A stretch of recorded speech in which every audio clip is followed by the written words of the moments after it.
उसका जन्म ही एक दुर्घटना था। माँ की मौत प्रसव में हो गई और पिता, जो पहले से ही शराब और जुए का आदी था, उसे अपशगुन कहकर गालियां देता रहता। नरहरि का जीवन शुरू ही हुआ था पीड़ा से। न पढ़ाई, न संस्कार, न ही कोई मार्गदर्शन। बचपन की गलियों में वह धीरे धीरे बड़ा हुआ, लेकिन उस बस्ती के चारों तरफ फैले काले कामों, चोरी, तंत्र और नीच धंधों में जैसे वो ढंसता चला गया। उसे न कोई रोकने वाला था, न कोई दिशा दिखाने वाला। लेकिन उसकी किस्मत में कुछ और ही लिखा था, क्योंकि उसी बस्ती के बाहर एक पुराना टूटा मंदिर था, माँ काली का, जहाँ कोई आता नहीं था। और नरहरि बचपन में कई बार वहां खेलते खेलते चला जाता। कभी कभी मंदिर की टूटी मूर्ति से डर भी जाता, लेकिन जैसे जैसे बड़ा होता गया, वो मंदिर उसकी निगाहों से उतरकर उसकी आत्मा तक उतरने लगा। वो वहां बैठता, चुपचाप माँ काली की मूर्ति को देखता, मन ही मन कुछ बुदबुदाता, जिसे वो खुद भी नहीं समझता, लेकिन माँ समझती थी।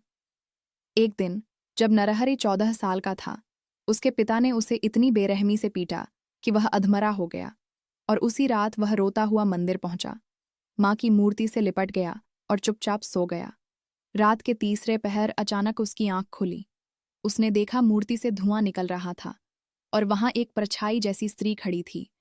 उसने नरहरि को देखा और मुस्कुराई, फिर अपने काले आंचल से उसका खून पोंछा और बोली, अब से तू मेरा है। नरहरि को लगा वह सपना देख रहा है, लेकिन अगले दिन जब वह उठा तो उसके शरीर पर एक भी घाव नहीं था और पहली बार उसके चेहरे पर भय नहीं था, बल्कि एक अजीब सी शांति थी। उसी दिन से वह मंदिर की सफाई करने लगा, रोज वहां दिया जलाता, माँ से कुछ मांगता नहीं, बस उनके आगे बैठा रहता। गांव वालों को आश्चर्य हुआ, जो लड़का कल तक चोरों के साथ था, वो अब साधु सा हो गया। लेकिन माँ की कृपा तो धीरे धीरे ही दिखती है। 3 साल ऐसे ही बीते। नरहरि अब 19 साल का हो गया था। उसने चोरी छोड़ दी, गलत संगत से अलग हो गया और गांव में छोटी मोटी मजदूरी करने लगा। लेकिन एक रात गांव में कुछ तांत्रिक आए, जो उसी पुराने मंदिर में कोई काला अनुष्ठान करना चाहते थे। नरहरि ने उन्हें रोका तो उन्होंने उसे धक्का दे दिया। लेकिन जैसे ही उन्होंने माँ की मूर्ति की तरफ काले धागे फेंके, एक तेज आवाज आई, मंदिर के अंदर बिजली सी कौंध गई और सभी तांत्रिक वहीं बेहोश हो गए। नरहरि अचंभित था, लेकिन तभी उसकी आंखों के सामने माँ काली की वही परछाई फिर से प्रकट हुई। इस बार उसकी आंखें खून सी लाल थीं और आवाज गरजती हुई, जिसे मैंने अपना कहा, उस पर कोई हाथ नहीं डाल सकता। नरहरि बेहोश हो गया और जब होश आया तो उसने देखा कि वो मंदिर की छत के नीचे पड़ा है और तांत्रिक भाग चुके हैं। तभी गांव वालों ने मंदिर की यह चमत्कारी बात सुनी और वर्षों बाद लोग फिर से उस मंदिर की सफाई करने लगे। अब नरहरि की इज्जत बढ़ गई। लोग उसे माँ का बेटा कहने लगे। लेकिन माँ की परीक्षा अभी पूरी नहीं हुई थी, क्योंकि चमत्कार तब तक पूरा नहीं होता जब तक भक्त की आत्मा पूर्ण रूप से माँ के हवाले न हो जाए। और यही आरंभ था उस चमत्कार की यात्रा का, जिसने नरहरि को नर से देव के समीप पहुंचा दिया। और माँ काली की कृपा ने एक ऐसे युगांतकारी अध्याय को जन्म दिया जो आने वाले भागों में खुलने वाला था। गांव करमपुर में नरहरि अब कोई सामान्य नाम नहीं था, बल्कि लोग उसे काली माँ का वृद्ध पुत्र कहने लगे थे। वह अब न मंदिर का अकेला सेवक था, न ही वो लड़का जो गलियों में भटका फिरता था। उसकी आंखों में अब आत्मविश्वास था, शरीर पर माँ की कृपा का तेज और मन में निडरता। लेकिन माँ काली जब किसी को चुनती है तो वो उसे पहले संसार की तमाम आग से निकालती है, ताकि उसका लोहा सच्चा साबित हो सके। और नरहरि की अग्निपरीक्षा अब प्रारंभ होने वाली थी, क्योंकि जो चमत्कार उस रात मंदिर में घटित हुआ था, वह केवल गांव में ही नहीं बल्कि दूर दराज के काले तांत्रिकों तक भी पहुंचा था, जिन्होंने वर्षों पहले माँ काली के उसी स्थान को अपनी तांत्रिक क्रियाओं के लिए चुना था। लेकिन मंदिर की चेतना जाग जाने से उनके इरादे विफल हो गए थे। अब उनका एक ही उद्देश्य था, नरहरि को हटाना, मंदिर को फिर से निष्क्रिय करना और माँ की शक्ति को अपने काले मकसदों के लिए बांधना। उन्होंने अपने सबसे पुराने तांत्रिक भैरवनाथ को भेजा, जो वर्षों से अघोरी विद्या में सिद्ध था। भैरवनाथ गांव में एक साधु के वेश में आया। उसके आते ही गांव में घटनाएं होने लगीं। मवेशी बीमार पड़ने लगे, बच्चों को बुरे सपने आने लगे और कुछ घरों में अचानक आग लगने की घटनाएं हुईं। गांव का माहौल डर और अशांति से भर गया। लेकिन सबसे चौंकाने वाली बात यह थी कि मंदिर में रखा दिया रोज सुबह बुझा हुआ मिलता, जबकि नरहरि उसे पूरी श्रद्धा से जलाता था। नरहरि ने माँ से मन ही मन प्रश्न किया, माँ, आपने मुझे अपना कहा था, फिर ये अशांति क्यों? उसी रात माँ ने उसके स्वप्न में दर्शन दिए, लेकिन इस बार माँ विकराल रूप में थीं।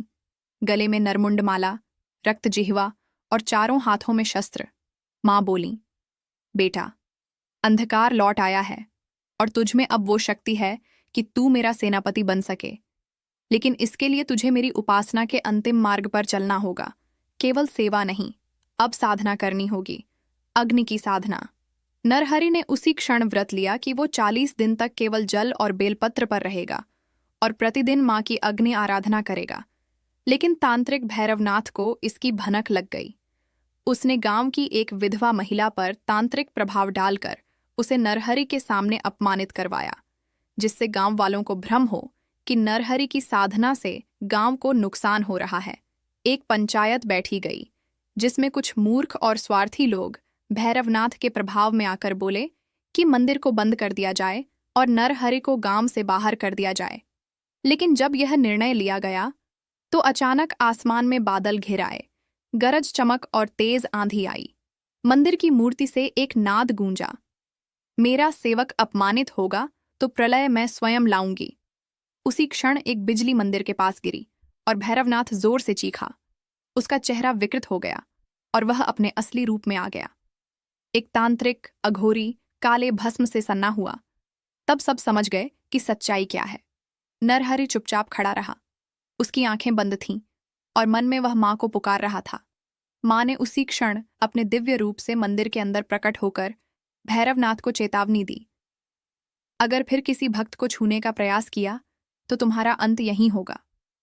भैरवनाथ हंसा और बोला, माँ, तुम मुझे मार नहीं सकती, क्योंकि मैं भी तुम्हारा ही पुत्र हूं, पर मुझे तिरस्कृत किया गया है। माँ ने गंभीर होकर कहा, जो मेरे प्रेम से दूर होकर छल से मुझे पाना चाहे वो पुत्र नहीं, राक्षस कहलाता है। उस दिन गांव वालों की आंखें खुल गईं। उन्होंने नरहरि से क्षमा मांगी और उसे गांव का रक्षक मान लिया।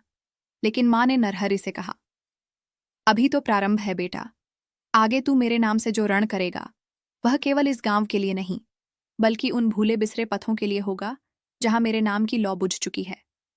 माँ की यह भविष्यवाणी थी और नरहरि ने मन ही मन माँ के चरणों में प्रण लिया कि चाहे जितना अंधकार आए, वह हर बार माँ की ज्योति लेकर उसके सम्मुख खड़ा रहेगा।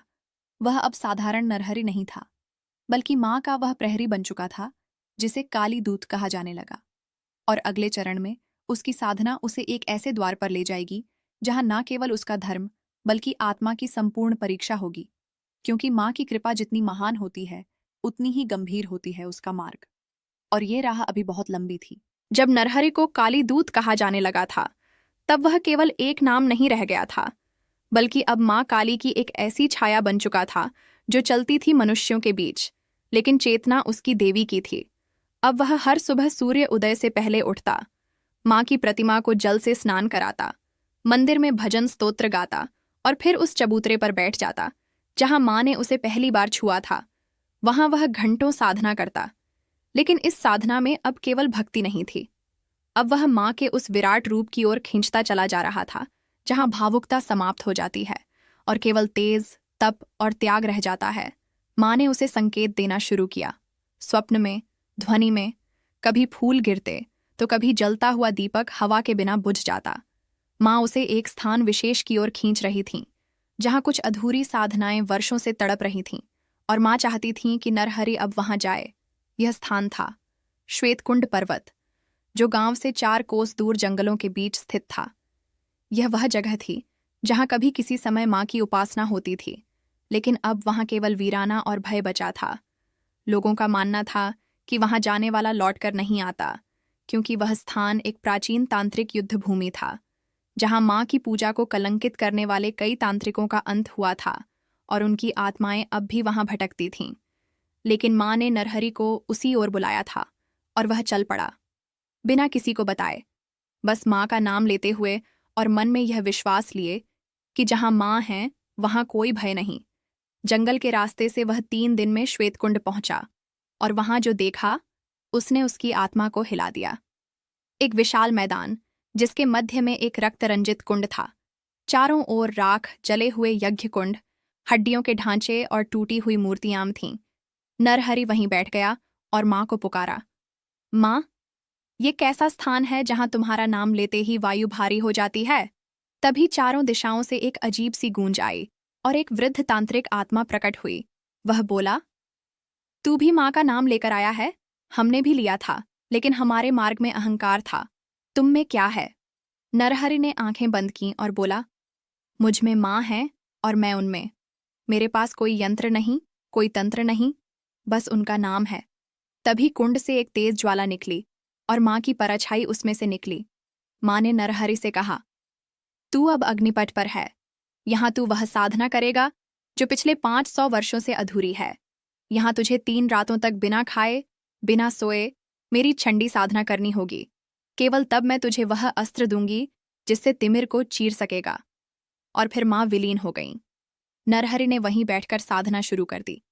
पहली रात को कुंड के जल से आवाजें आने लगीं, जैसे कोई डुबो रहा हो, किसी की चीखें, किसी की कराह, पर नरहरि टस से मस नहीं हुआ। दूसरी रात को भूत प्रेतों के झुंड उसके चारों ओर घूमते रहे। किसी ने उसके कान में फूंका, किसी ने बाल खींचे, किसी ने माँ के नाम का अपमान किया, लेकिन वह न हिला, न खोला आंखें। और तीसरी रात, सबसे भयानक, कुंड से एक विशाल काला राक्षस निकला, जिसके 10 हाथ थे, हर हाथ में कोई तांत्रिक यंत्र। उसने कहा, मैं तेरी साधना को भंग करने आया हूं। माँ को मेरी ही पूजा प्यारी थी। तू नया है, हट जा। लेकिन नरहरि ने मन ही मन माँ को पुकारा और उसी क्षण उसकी आंखें खुलीं। पर उनमें अब कोई डर नहीं था। वो उठ खड़ा हुआ और अपने दोनों हाथ जोड़े, फिर जोर से माँ को पुकारा, जय माँ काली, मेरी शक्ति, मेरी माँ। और तभी कुंड से एक अग्नि शक्ति निकली, माँ काली का विकराल रूप, जिन्होंने उस राक्षस को एक ही झपट्टे में भस्म कर दिया। माँ ने नरहरि को वरदान दिया, अब तू केवल मेरा सेवक नहीं, मेरा योद्धा है। ये लो, मेरा कृतांत माला। यह अस्त्र तुझे उस अंतिम युद्ध के लिए तैयार करेगा, जहां तुझे मेरा नाम उजागर करना होगा, उन स्थानों पर जहां मैं भुला दी गई हूं। माँ ने उसके मस्तक पर रक्त का तिलक किया और वह चेतना से बाहर हो गया। जब उसे होश आया तो वह गांव में था, लेकिन शरीर पूरी तरह जलन से भरा हुआ था। माँ की अग्नि ने उसका तप पूरा किया था। गांव वाले डर गए, लेकिन जब मंदिर में दिया खुद ब खुद जल उठा और फूल माँ की मूर्ति से गिरकर नरहरि के शरीर पर गिरे, तब सबने समझा, माँ ने अपना पुत्र तैयार कर दिया है। लेकिन अब यह युद्ध केवल गांव का नहीं था। अब नरहरि को माँ का संदेश लेकर उन स्थानों पर जाना था जहां पाखंड ने माँ की भक्ति को व्यापार बना दिया था, जहां मंदिर तो बने थे लेकिन आत्मा नहीं, जहां पुजारी तो थे पर सेवा नहीं, और जहां माँ का नाम केवल दिखावे के लिए लिया जाता था। अब माँ काली स्वयं नरहरि के शरीर में चेतन रूप में उतर चुकी थीं, और अगला मार्ग था उस बड़े नगर की ओर, जहां माँ की मूर्ति तो थी लेकिन ऊर्जा नहीं, भक्ति तो थी पर भावना नहीं। और वहां नरहरि को न केवल माँ का मंदिर पुनर्जीवित करना था, बल्कि माँ की चेतना को उन लोगों में जगाना था जो अंधविश्वास और बाहरी दिखावे में उलझकर माँ की असली शक्ति को भूल चुके थे। यह अगला चरण होगा असली संघर्ष का, क्योंकि जब कोई भक्त अकेला पूरे समाज के विरुद्ध खड़ा होता है, तब माँ स्वयं रणचंडी बनकर उसकी सहायता करती हैं। नरहरि अब केवल करमपुर का एक भक्त नहीं था, बल्कि माँ काली के उस अदृश्य अभियान का जीवित संदेश बन चुका था, जो उन्हें उन स्थानों तक ले जाने वाला था जहां देवी की आराधना केवल एक कर्मकांड बन चुकी थी, जहां भक्ति से अधिक दिखावा था, जहां मंदिरों में स्वर्ण की मूर्तियां तो थीं पर हृदय में कोई कंपन नहीं होता था। और यही माँ का सबसे बड़ा दुख था। माँ ने स्वप्न में नरहरि को संकेत दिया, नगरवेल, एक बड़ा शहर जहां मेरा सबसे पुराना मंदिर है, पर वर्षों से वहां मेरे नाम पर राजनीति, धंधा और भय फैला हुआ है। वहां मेरे नाम पर गहनों की बोलियां लगती हैं, पर किसी भक्त की पुकार तक कोई नहीं सुनता। नरहरि को माँ का आदेश मिला कि वह नगरवेल जाकर माँ के मंदिर को फिर से जीवित करे, न केवल मंदिर की मूर्ति को, बल्कि वहां की चेतना को, वहां की भक्ति भावना को। नरहरि ने तैयारी की। माँ की दी हुई कृतांतमाला अस्त्र को गले में पहनकर वह नगरवेल की ओर निकल पड़ा। 3 दिनों की यात्रा के बाद जब वह नगर पहुंचा तो उसकी आंखें फटी रह गईं। यह नगर समृद्ध था, ऊंची इमारतें, सुनहरे झूमर और माँ के मंदिर के बाहर मेला सा लगा था। मंदिर के द्वार पर सजी हुई दुकानें, मूर्तियों की बिक्री, रत्न, पूजा सामग्री और बाहर नाचते हुए ढोंगी साधु जिनका उद्देश्य केवल पैसा बटोरना था। नरहरि को भीतर जाने से पहले एक व्यक्ति ने रोका। क्या चढ़ावा लाए हो? बिना दान के दर्शन नहीं। नरहरि मुस्कुराया और बोला, मैं माँ का बेटा हूं, कोई व्यापारी नहीं। परंतु वह पुजारी उसे भीतर नहीं जाने दे रहा था। तभी मंदिर के अंदर से एक स्वर गूंजा, ऐसा जैसे माँ स्वयं पुकार रही हों। नरहरि! मंदिर के बाहर की घंटियां अपने आप बजने लगीं, फूल झड़ने लगे और वहां उपस्थित लोग चौंक गए। पुजारी हक्का बक्का रह गया और एक ओर हट गया। नरहरि मंदिर में पहुंचा। वहां मां की मूर्ति पर सुनहरे वस्त्र और हीरे जवाहरात लदे हुए थे, लेकिन मूर्ति की आंखों में कोई प्राण नहीं था। वह चेतना विहीन प्रतीत हो रही थी। नरहरि रो पड़ा, मां, आपने इतना अपमान क्यों सहा? और तभी मंदिर की दीवारें कांपने लगीं। सब लोग डर गए। मां की मूर्ति से धुआं निकलने लगा और वहां मां की छाया प्रकट हुई। इस बार मां न तो क्रोधित थीं, न ही शांत, बल्कि उनके नेत्रों से आंसू बह रहे थे। उन्होंने नरहरि से कहा, बेटा, यहां मेरी पूजा नहीं होती। यहां मुझे बेचा जाता है। मेरे नाम पर डर फैलाया जाता है। मेरे गहनों पर झगड़े होते हैं और मेरे गर्भगृह में सौदेबाजी। नरहरि ने मां से पूछा, मां, क्या मैं इसे बदल सकता हूं? मां बोली, तू मेरे साथ है तो परिवर्तन स्वयं जन्म लेगा, पर तुझे सत्य बोलना होगा वहां जहां सब झूठ की बुनियाद पर खड़े हैं। नरहरि ने उसी दिन मंदिर के बाहर एक चबूतरे पर बैठकर मां के भजन गाने शुरू कर दिए। धीरे धीरे लोग इकट्ठा होने लगे। वह केवल मां की शक्ति नहीं, बल्कि मां की करुणा के बारे में बताता, कैसे मां अपने भक्त को सच्चे प्रेम से अपनाती हैं। यह बात मंदिर के ठेकेदारों को खलने लगी। उन्होंने नगर के कोतवाल से शिकायत की कि एक अजनबी युवक मंदिर की व्यवस्था में बाधा डाल रहा है। लेकिन जब कोतवाल नरहरि के पास पहुंचा तो उसके मन में ही शांति छा गई। वह बोला, तुम्हारी बातों में कुछ है जो मैंने जीवन में नहीं सुना। धीरे धीरे भक्तों की भीड़ बढ़ने लगी। अब मंदिर की नकली सजावट फीकी पड़ने लगी। लोगों ने मां की असली पूजा की ओर रुझान दिखाना शुरू कर दिया। इससे क्रुद्ध होकर मंदिर के पुरोहितों ने एक तांत्रिक को बुलाया जो नरहरि को मंदिर से हटाने का कार्य करेगा। वह तांत्रिक रात को मां की मूर्ति के सामने कुछ उल्टी पुल्टी विधियां करने लगा ताकि मां की चेतना फिर से सो जाए। लेकिन तभी मंदिर की प्रतिमा से अग्नि की लपटें उठीं और वह तांत्रिक वहीं जलकर राख हो गया।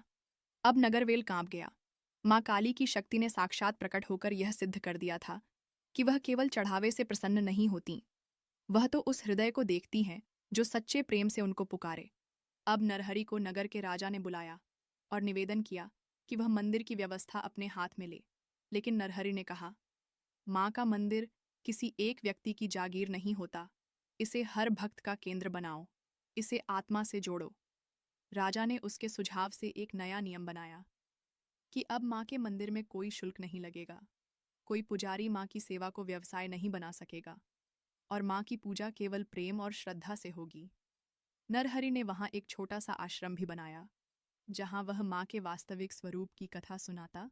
उसके जीवन का उद्देश्य अब स्पष्ट था। जहां मां का नाम केवल आडंबर बन गया हो, वहां उसे चेतना देना। और इस कार्य में मां स्वयं उसकी मार्गदर्शक थीं। लेकिन मां ने एक दिन फिर स्वप्न में उससे कहा, बेटा, नगरवेल तो जाग गया, लेकिन एक अंतिम स्थान है जहां मेरी शक्ति बांध दी गई है, जहां मेरी मूर्ति को गड्ढे में दबा दिया गया है ताकि लोग मुझे भूल जाए। वह स्थान है विप्रखंड। वहां तुझे अपना अंतिम तप करना होगा और वहां से ही तेरा असली जन्म होगा। नरहरि ने मां से कहा, मां, मैं तैयार हूं, क्योंकि अब मेरी देह, मेरा नाम, मेरा जीवन सब तुम्हारा है। मां मुस्कुराई और बोली, तो चलो मेरे साथ, वहां जहां तुम्हारा रुधिर मेरी ज्योति का दीपक बनेगा। और तब नरहरि ने अंतिम यात्रा की ओर प्रस्थान किया, उस युद्ध की ओर जहां मां काली का वह भयानक रूप प्रकट होना था, जिसे सहना केवल वही भक्त कर सकता है जो अपने आप को मिटाकर मां में समा चुका हो। विप्रखंड, एक ऐसा क्षेत्र जो कभी शक्ति की भूमि कहा जाता था, जहां मां काली की एक अत्यंत प्राचीन मूर्ति हुआ करती थी जिसे रक्तेश्वरी कहा जाता था। ऐसी मान्यता थी कि वहां मां स्वयं एक बार प्रकट हुई थीं और अपने भक्तों की रक्षार्थ भयंकर रूप धारण कर शत्रुओं का अंत किया था। लेकिन समय बीतता गया, सत्ता बदलती गई और धीरे धीरे मां की वह मूर्ति एक रहस्य बन गई। ऐसा कहा गया कि एक शाप के कारण वहां मां की पूजा वर्जित हो गई, लेकिन सच्चाई यह थी कि कुछ शक्तिशाली तांत्रिकों और लोभी राजाओं ने माँ की चेतना से भय खाकर उस मूर्ति को जमीन के नीचे गाड़ दिया और वहां एक पत्थर का चबूतरा बनवा दिया, जिसमें यह लिखा था, यहाँ प्रवेश वर्जित है, मृत्यु निश्चित है। वर्षों तक वहां कोई नहीं गया। उस भूमि को श्मशान भूमि बना दिया गया और माँ की ऊर्जा, जो कभी संपूर्ण क्षेत्र को प्रकाशित करती थी, अब वहां एक भटकी हुई पीड़ा बन गई थी। लेकिन माँ ने नरहरि को उस स्थान के लिए चुना था, क्योंकि अब समय आ गया था माँ की उस शक्ति को पुनः जागृत करने का। वह शक्ति जो न केवल एक क्षेत्र को बल्कि संपूर्ण भारतवर्ष की शक्ति चेतना को फिर से जागृत कर सके। माँ ने नरहरि से कहा था, बेटा, अब तुझे वहां वह कार्य करना है जो मेरे सबसे विकराल रूप को फिर से पृथ्वी पर उतारेगा, लेकिन उसके लिए तुझे अपने शरीर की आहुति देनी होगी। क्या तू तैयार है? नरहरि ने बिना एक क्षण की देरी के उत्तर दिया, माँ, मेरा शरीर आपका दिया हुआ है। अगर मेरी देह से आपकी चेतना लौटती है तो यह मेरा सौभाग्य होगा। माँ मुस्कुराई और उसकी पीठ पर हाथ रखकर उसे चुपचाप वहां पहुंचा दिया। वह रात थी अमावस्या की और चारों ओर गाढ़ा सन्नाटा था। विप्रखंड की सीमा पर पहुंचते ही वायु भारी हो गई, पक्षियों की चहचहाहट बंद हो गई और एक अजीब सी गंध फैल गई। नरहरि चबूतरे पर पहुंचा, जहां माँ की मूर्ति दबी हुई थी। उसने जमीन पर हाथ रखा और माँ को पुकारा, माँ, लौट आओ, मैं तुम्हारा बेटा यहाँ तुम्हारे लिए आया है। तभी जमीन कांपने लगी और आकाश में बिजली चमकी। माँ की धीमी सी आवाज आई, अगर तू मेरा है तो रक्त दीप जला और उस दीप से तू स्वयं अग्नि बन। नरहरि ने अपने हाथ को काटा और रक्त से एक दीपक बनाया। वह दीपक उसने माँ की मूर्ति के दबे स्थान पर रखा और ज्यों ही दीपक रखा, एक तेज गर्जना हुई, चबूतरा फट गया और वहां से माँ काली की रक्तरंजित मूर्ति प्रकट होने लगी। मूर्ति की आंखों से अग्नि निकल रही थी और तभी वहां श्मशान भूमि में चारों ओर भूत प्रेत, राक्षसी आत्माएं प्रकट हो गईं। यह वे शक्तियां थीं जिन्हें वर्षों से वहां बांध कर रखा गया था। अब वह उस ऊर्जा से मुक्त हो गई थीं, लेकिन उनके पास दिशा नहीं थी। वे माँ से नहीं डरती थीं, क्योंकि वर्षों से माँ की मूर्ति निष्क्रिय थी। लेकिन अब माँ काली स्वयं उस मूर्ति में प्रवेश करने वाली थीं। माँ ने नरहरि से कहा, बेटा, तुझे अब अंतिम यज्ञ करना है। तुझे इस रक्तदीप को मेरे मुख में अर्पित करना होगा और यह अर्पण तब पूर्ण होगा जब तू स्वयं उस दीप के साथ अग्नि बनेगा। नरहरि ने एक पल भी न सोचा। उसने दीपक लिया, माँ की मूर्ति के सामने खड़ा हुआ और बोला, माँ, इस दीप में मेरा रक्त है, मेरी आत्मा है, और अब मैं स्वयं तुम्हारे चरणों में समर्पित होता हूं। और वह दीपक को अपने हृदय पर रखकर स्वयं को माँ की मूर्ति के सामने समर्पित कर दिया।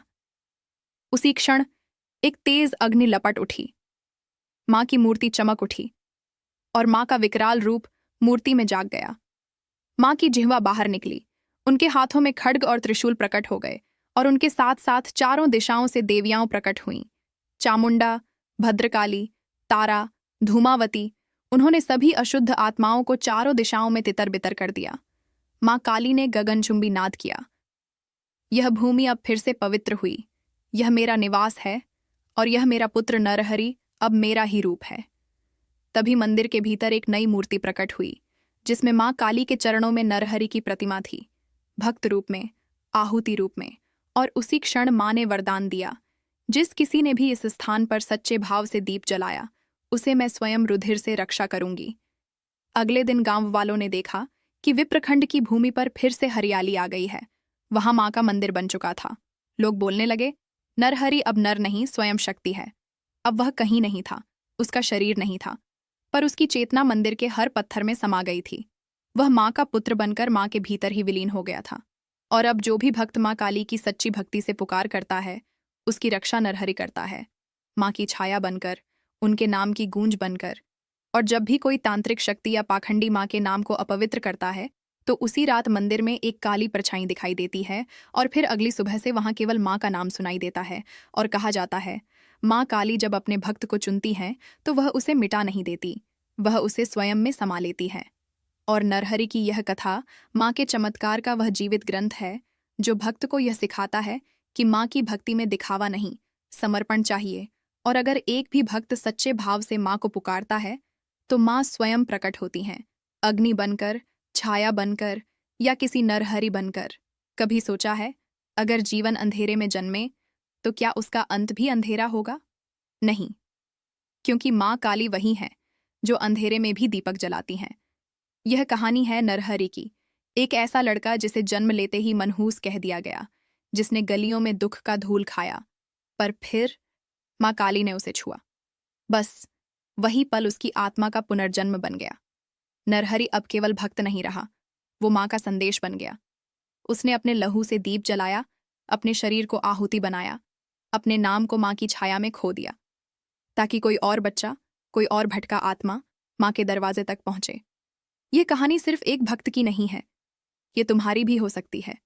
अगर तुम टूटी हालत में हो, अगर दुनिया ने तुमसे मुंह मोड़ लिया है, तो बस एक बार माँ को पुकारो, सच्चे दिल से, बिना दिखावे के। माँ काली तुम्हें भी नरहरि बना देंगी। और याद रखना, जब संसार मौन हो जाए, तब माँ काली की एक पुकार पूरे ब्रह्मांड को हिला देती है। जय माँ काली। ऐसे ही माँ काली के बारे में और जानने के लिए वीडियो को लाइक करें, शेयर करें और सब्सक्राइब करना ना भूलें।